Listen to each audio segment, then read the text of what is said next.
Hello, my dear lovelies. It's the 3rd of October. I'm doing this, another spontaneous video. We'll see what arises. Of course, Mr. Trump and his wife, the news of their positive test for COVID, and there are many different influences going on with the reactions to that. In Oneness, of course, I'm included in that. I'm not saying I'm not in, reaction to it. However, my reaction, as much as I can possibly muster moment to moment, evaluates what's coming in as information and treating it with as much divine love and respect and honor as any one of us would want to be bestowed upon ourselves. In the Ringing Cedars of Russia books, Donald Trump's entire story is very clearly marked out in those books. In those books, they don't use his name, but the story, it's called The Billionaire. It's in the book, The New Civilization. And the answer to Mr. Trump's dilemma and our global situation is in that story. And it's absolutely beautiful. When men or women read this story called The Billionaire in the book A New Civilization by Vladimir Murgray, as part of one of the Ringing Cedars of Russia 10-book series. There's 10 of them. So, anyway, yeah. Read the story. Let your own inner guidance give the interpretation of that story to you. And any kind of loving action that you could send towards this man. And for those who still feel that, there are people that deserve to be hated, or, that's the strongest word I can come up with, that they don't deserve love. It's actually the lack of love in their lives that has created what they are. So giving them more lack of love or judgment, and even in New Age pure evaluation, that's not Namaste all the way. That's not seeing them for who they really are, stripped of all of their own ego constructs. This is a tall order for a lot of people. However, it can be done. And it's been done by millions of people, where they just refuse to see the outward appearance. You look past the eyes into the soul, and you go Namaste all the way. Love, honor, and respect who they really are in their pristine origin, humane being self. And the more asleep they are, and the more in control they think they are, and all of that stuff, is just the degree of love that they just really need heaped upon them. And I'm not talking about going and sending them flowers or anything like that. I'm talking about every time the thought crosses my mind, how am I to respond to this? The automatic guideline is this thought in line with global health? Is it in line with the principles of oneness and how oneness functions, that we're all connected but seemingly separate? We're never separate from each other in the quantum field, where everything is being birthed from. So that's my take about the president's sickness and who he is, and his wife and all their little minions around them and all that kind of stuff. It is time for Namaste all the way. And love you all. Really, really love you all. With all my soul. Infinitely. Thanks for listening. I'll see you in cyberspace, or maybe in old Cedarville, California. Who knows? There's a gathering of souls here that are quite phenomenal. You might think about it. Come on over. I'm one of them. So are you.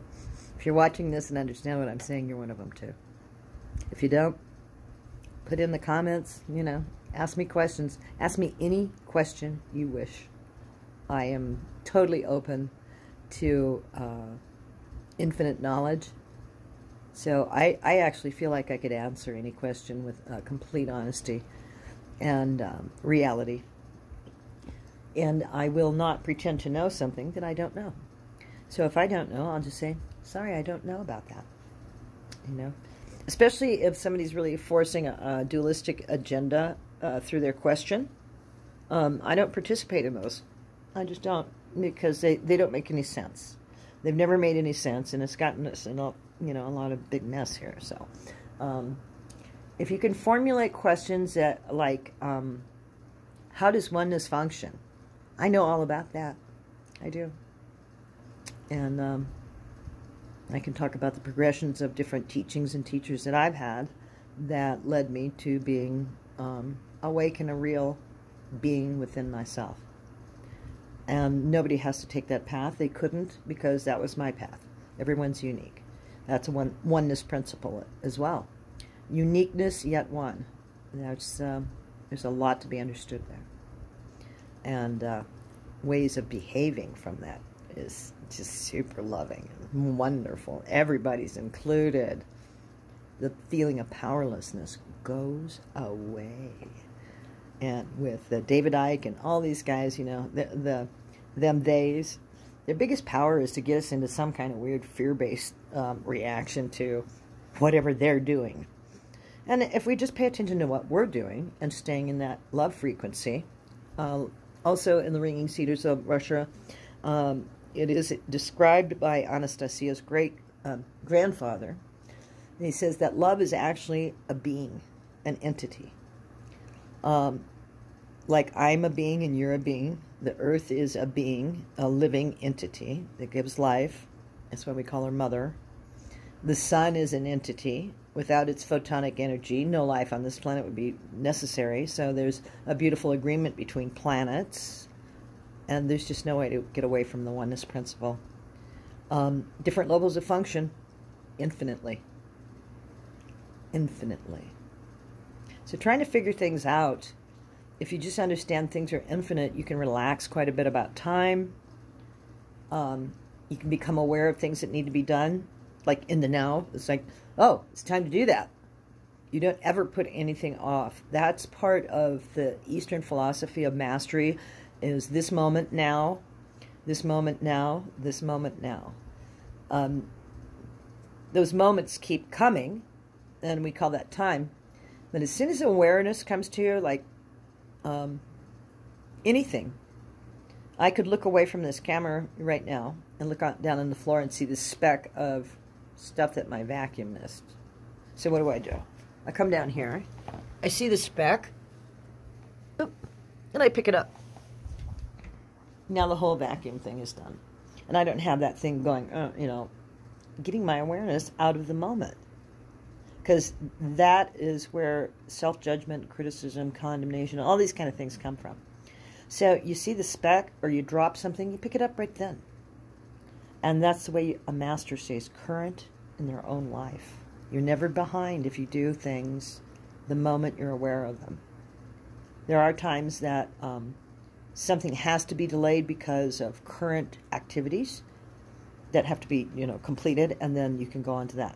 But the awareness always comes in the moment, and then if it does come, the next indicated thing to do or be or act or not act, when those come, then it's in that now that you have your participation in oneness. And how that looks for you, it's going to be completely unique, because that's who we are, unique beings in a sea of loving energy, exchanging with a being known as love. That's its name. Just like my name's Lily, this being's name is Love. And its program is to permeate all energy fields, because it's a balancing energy. I'll stop right there. You can contemplate that. Namaste all the way.